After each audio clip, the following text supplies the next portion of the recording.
What's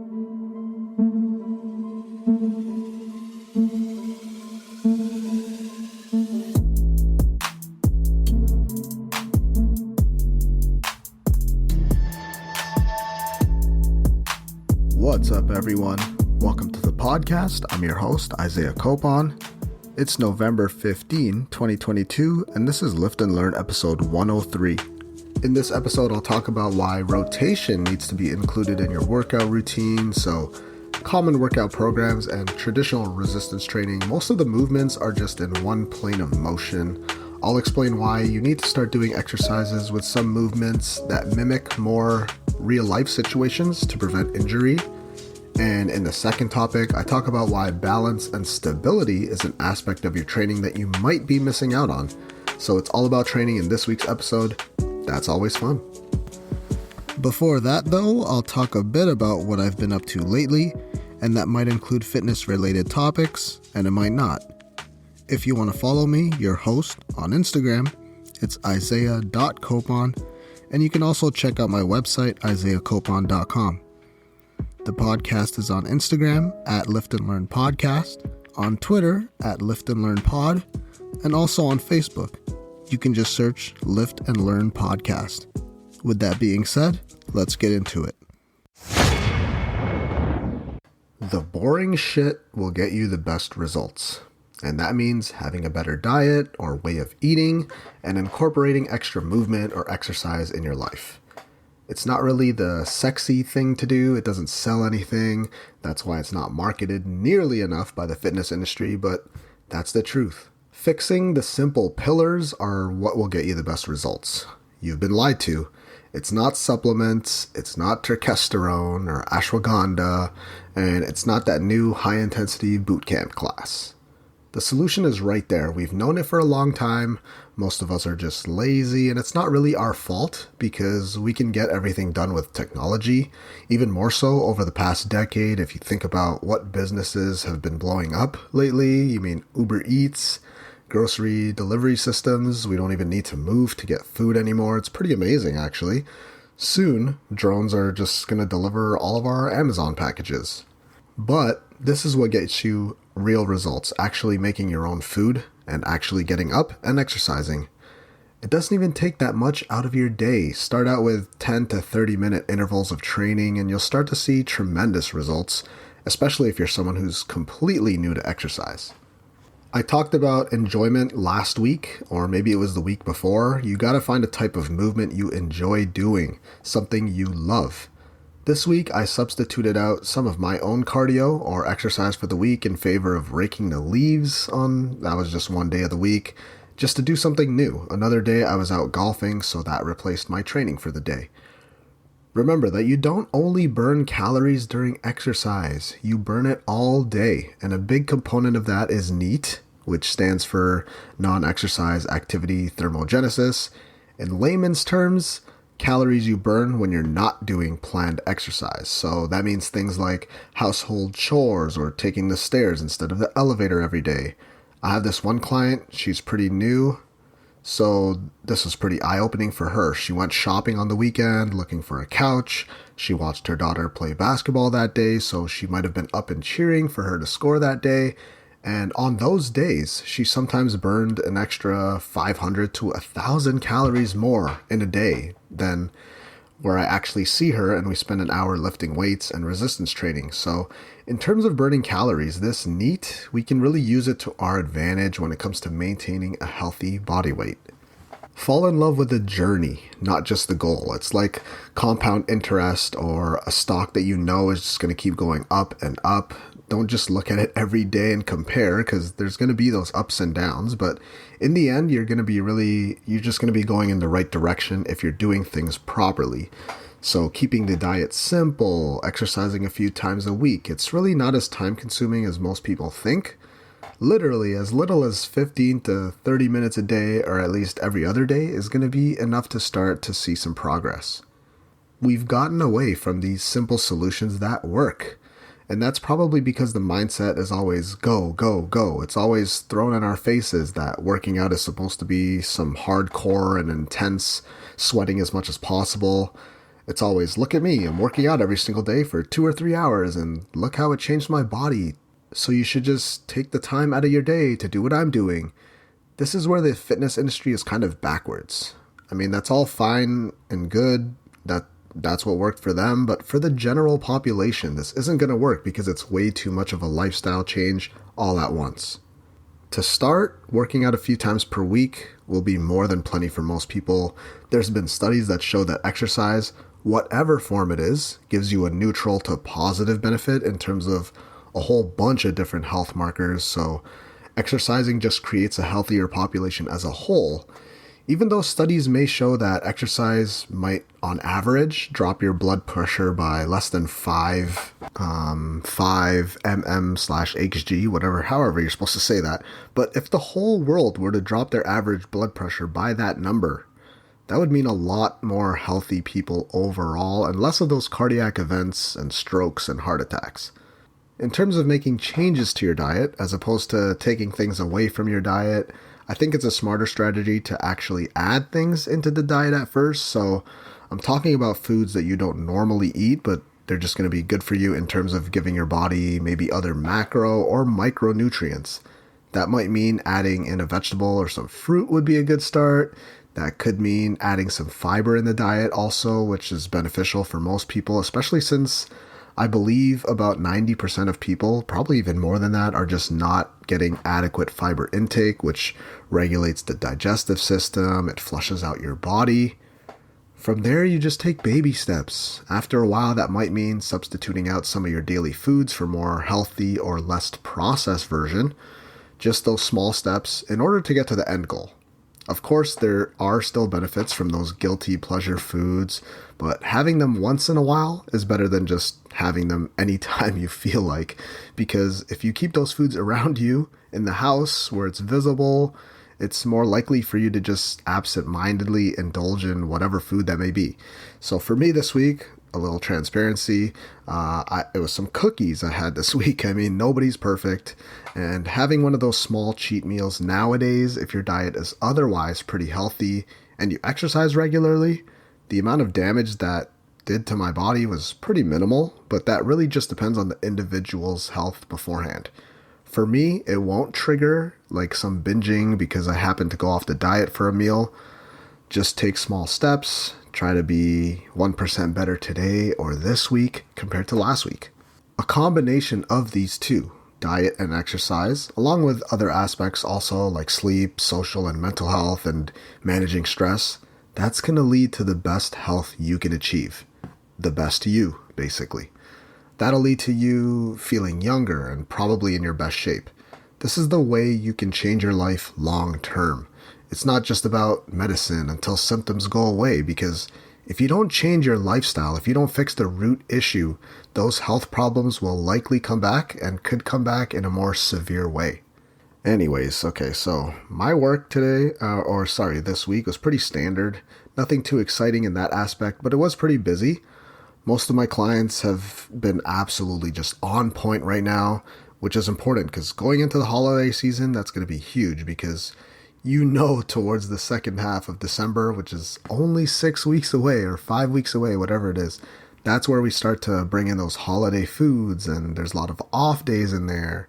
So working hard now, you won't feel as bad during the last 2 weeks of the year with Christmas and the holidays. You can really just focus on family and the love that'll bring, boosting your social health stat there. So this week I did go to Farm Boy. It's like the Trader Joe's up here in Canada. I guess it's kind of like that, like a Whole Foods but cheaper. There's actually stuff in there that's cheaper than the normal grocery stores, so that's cool. I got these organic blueberries at a decent price. They have some food that they make in-house, like pastries and stuff. So I got some pea-meal bacon, because normal bacon is just so damn expensive these days. I bought some creme fraiche for some scrambled eggs because I'm bougie like that. I got some kefir that was on sale there. Need those probiotics in my life. And then I got these like Timbit things, if you know what those are. They're like chocolate hazelnut filled little donut spheres. So good. Got home, warmed those up in the microwave for like 8 or 9 seconds. It's amazing. I think they're called zeppole.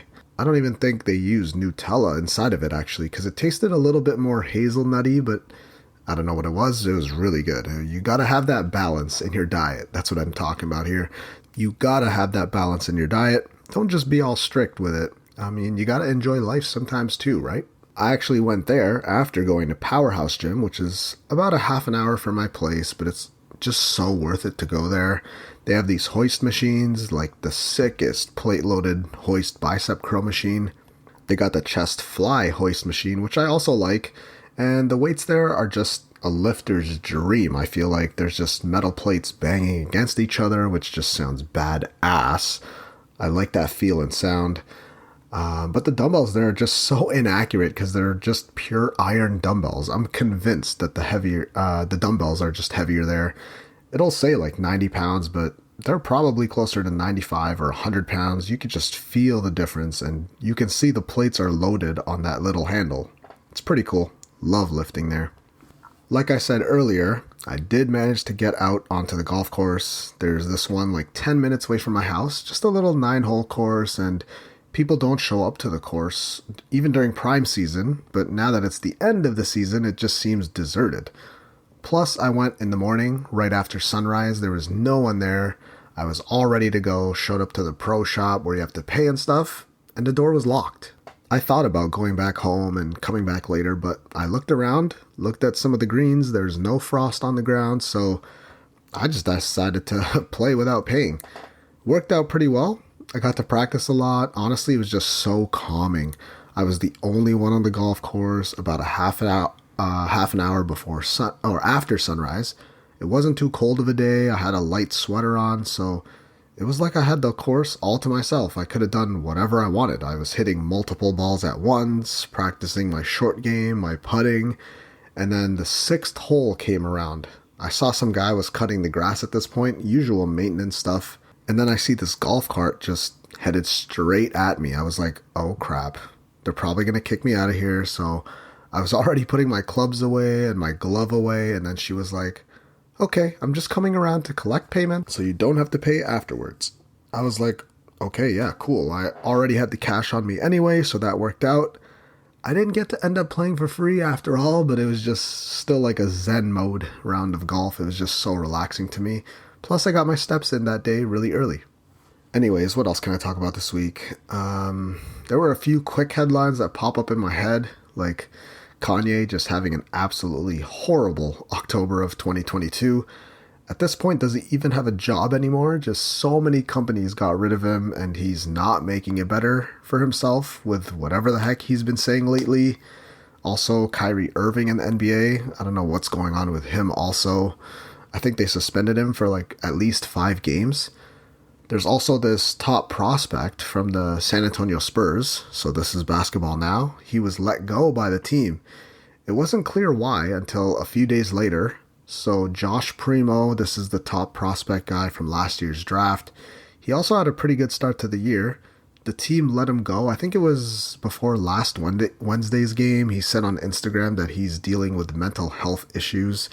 A few days after he posted that, though, the infamous Woj, who seems to always have the inside scoop, he broke the story that this guy has actually exposed his privates to multiple females. Yeah, not a good look there. So, yeah, there really must be something wrong with his head. And last thing I'll talk about is that Henry Cavill is leaving The Witcher after season 3. I think it had partly to do with him having to shoot Superman, but I think it's also because the writers of the show never even liked The Witcher in the first place. So apparently people are saying that the writers and creators are just building their own little universe that's separate from how the books or the games did the original lore or story or whatever. And Henry, who plays the Witcher, he's a huge fan of the series, so I think he was also a little bit upset at the direction that they're going. Anyways, Liam Hemsworth is going to replace him for season 4, so we'll see how that plays out. I don't think it's ever a good sign if they replace the main character of a show, though, so I guess we'll see what happens. I don't even think I've watched season 2 of the show yet, actually, and I know damn well I didn't finish The Witcher 3 on PS4. The only reason why I bought that game in the first place is because most of the reviews at the time were saying it was a 10 out of 10 game, but I just never got around to finishing the game. It was good, though. It was just a bit tedious with all the side quests and stuff. but I will probably finish it one day, maybe whenever they release the next gen update for the game. But like I said, it's hard to find time to play video games these days in the first place. Question 1. Why rotation work needs to be included to build muscle and overall health? This is becoming a bigger and bigger problem as we slowly start to become more dependent on robots or some kind of device to do jobs for us. Things like vacuuming, you can just have your Roomba go around and do that for you, and you don't even have to wash your own dishes. You can just stick them in the dishwasher. That's all well and good because our lives are also becoming busier than ever, but the thing is, if you're skipping out on most of your daily duties and then you're doing only traditional resistance training on top of that, chances are you may be still in pretty good health that way, but if you're really looking to build a body to be resilient under all kinds of stress, then rotation work is something that needs to be incorporated into your weekly workouts for the week.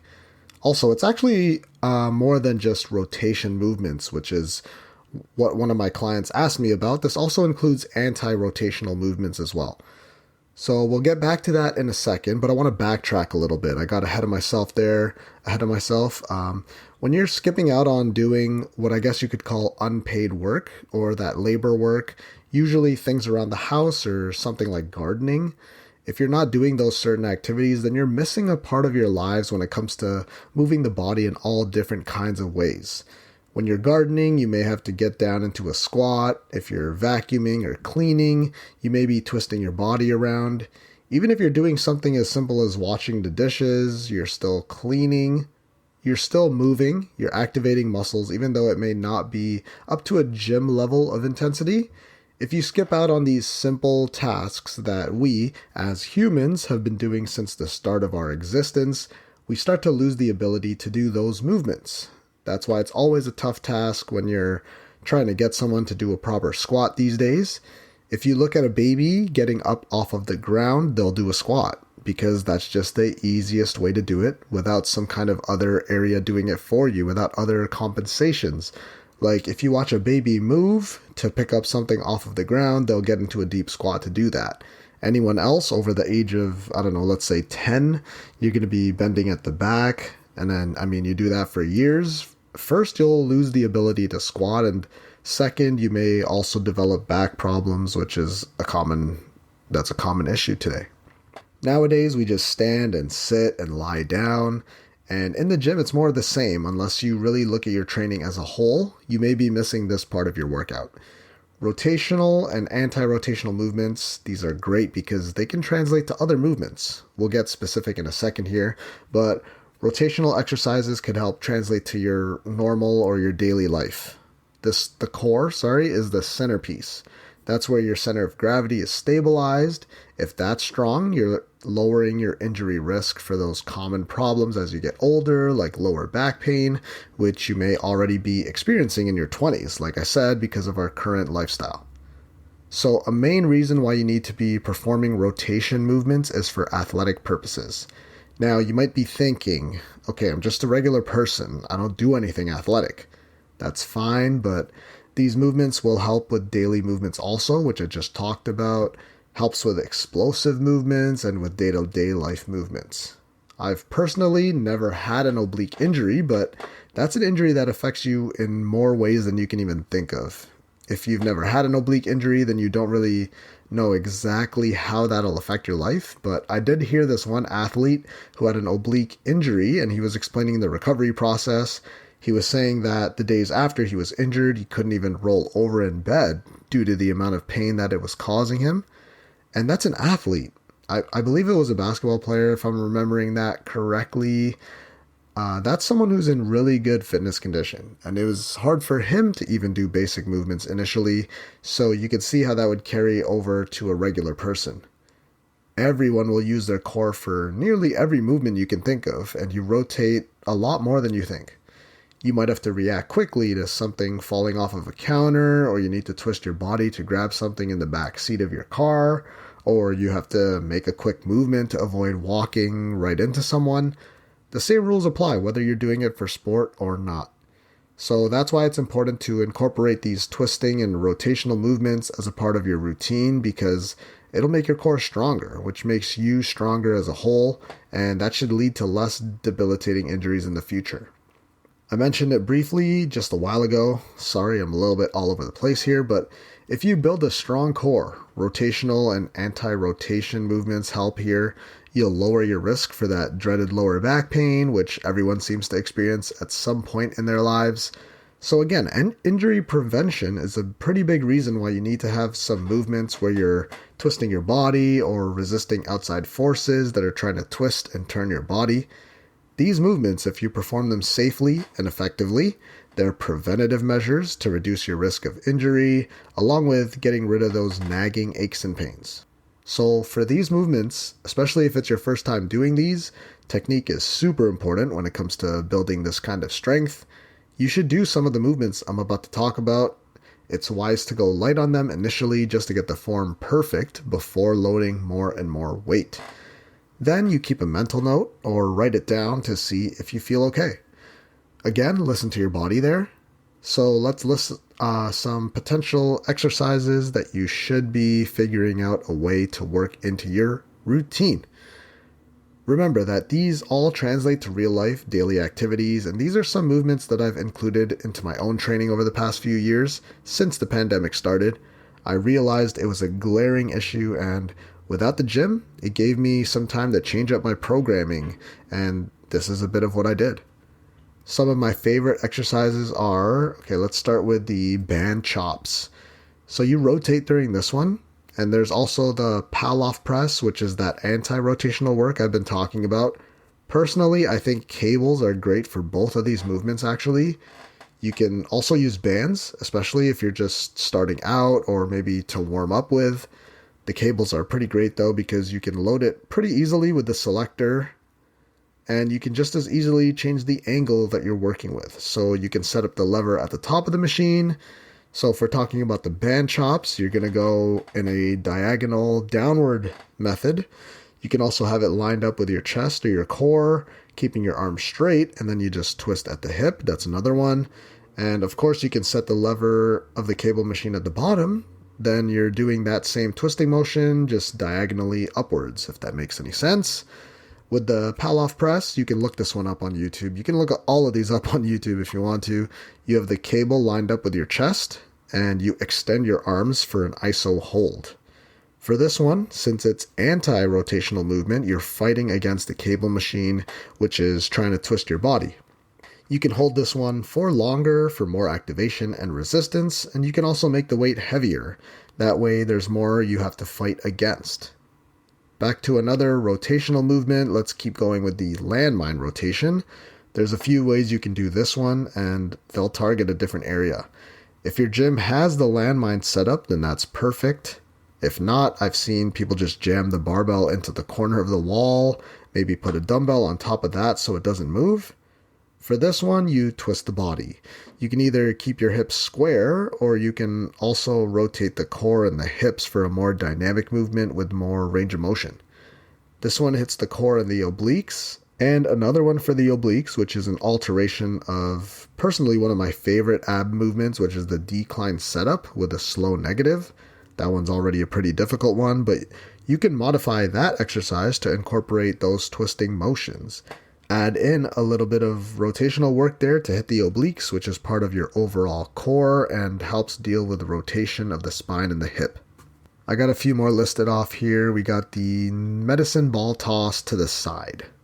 This one also has some power in there, so since it's an explosive movement, you can make this one a bit more difficult by extending the range of motion at times or using a heavier medicine ball if it's appropriate. Windmills are another great one too. This definitely carries over to real life activities, along with your traditional deadlift also because of that core work going on here. These are a bit difficult to explain over audio, so just look them up on YouTube, give them a try. I think these will be great to include in your workouts because you're moving throughout different ranges of motion, different planes.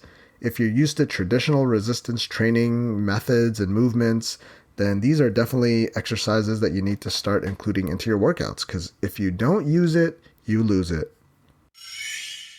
Question 2. Why balance and stability is so important for everybody. This one actually isn't emphasized as much as it should be in our industry, even though it should be one of the first training aspects that should be done, or modalities. Like, a part of the initial assessment as a trainer is finding out those weak points and what needs to be programmed going forward. Trainers should be taking this into account when coming up with ideal programming for a client. If you don't have the necessary balance and stability when performing any kind of movement, your risk of injury increases. And that's one of the biggest factors when it comes to staying healthy for a long time, especially if it's not really your passion, when working out isn't really something that you love to do initially. That means a week off could turn into 2, could turn into a month off. If there's a long rehab process ahead, let's say you get injured, you might just lose all of your motivation or that discipline altogether. I've seen it with friends and family, and even myself at times. Something as little as a thumb injury back in the day, and I'd be bitching and moaning to people around me that I'll never be 100% again, or I'll never be able to get back to my top form or whatever again. And I believed that at the time because getting a serious injury was so new to me. Nowadays, when I get injured, I know that I'm going to get back in the gym eventually, so I'll just do what I need to do to get better, which is usually at first working on balance and stability. Personally, I've been doing this for about a month now for my knee. The progress has been slower than I'd like, but I know that if I do the right things, I'll come out of this even stronger and better than before. There's so many benefits to this part of your training, but also you don't want to overdo it. This kind of training is important for optimizing performance, reducing injury risk, and helps with enhancing rehab efforts. I know this firsthand. I've injured my ankles multiple times, fractured my thumb, injured my knee recently. I've had my fair share of injuries, more so in the past, and that was probably due to the fact that I never focused on doing any of this stuff before. I just hopped from strength training, going into a full-speed basketball game, or some other sport, and that's where all of my injuries have come from. They've always been from doing some sort of sport I wasn't exactly ready for. It's always been outside of the gym. So yes, both of these topics I'm covering today are pretty related because this is another aspect of training that gets overlooked, and it's important when it comes to maintaining your best health for as long as possible. If you don't do rotational and anti-rotational movements, and if you don't work on balance and stability in your training, your chances of injury will increase slightly. This is usually the first step when it comes to training. Also, you shouldn't just be jumping into loading weights on bench press or barbell squats at first. You should be making sure that your balance and stability is good enough to deal with whatever external forces that may happen. These movements prepare you for the heavy weights because those little stabilizer muscles do a lot more work than you realize during those compound lifts. If you've been injured before, you'll notice that you may have a lack of balance and strength in an area, and you can benefit from training in this way to either get better or heal from an injury, or to prevent it from happening again in the future. You need to find a way to devote some time to this style of training. Everyone does. As little as 10 minutes could do the trick. That's been shown in studies to improve static and dynamic balance, and this leads to more motor function in your muscles, aka you'll be better at performing movements. Again, this is important when you're loading your exercises with more and more weight. You're able to stabilize your core more efficiently during a lift like an overhead press or a barbell squat. Working on your balance and stability will lead to more muscle and strength gains. That means more body fat loss. This style of training is great, especially for older clients. This is my main clientele right now. It's especially important to improving their quality of life and reducing that fear of falling. Having better balance and stability are one of the reasons that could prevent those injuries as you get older. They've shown studies in those female soccer players because they have such a high rate of ACL tears. I'm not sure the exact number, but I think it could prevent up to 80% of those injuries with some dedicated time towards stability in the knee and surrounding areas.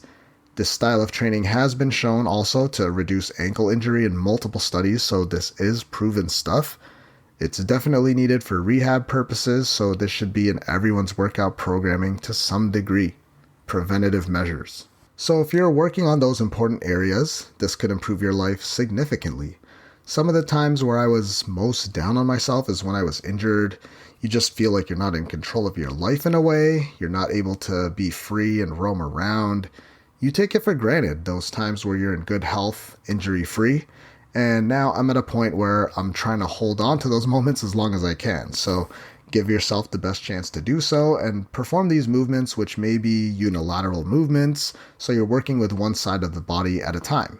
Maybe that means single arm movements like with a dumbbell or kettlebell or cable machine, or single leg movements. Obviously, you don't want to overdo it, like I mentioned earlier.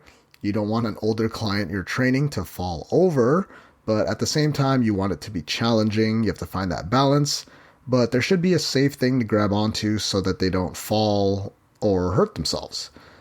Or you yourself should be supporting them slightly. That's a good tip for the trainers out there. Improving your balance and stability. This is another way to become strong, plain and simple, but strong in a different aspect. It may not mean benching 315, but you're strong within your own body. You feel stronger because you're building those small muscles and tendons. Balance is a huge part of that.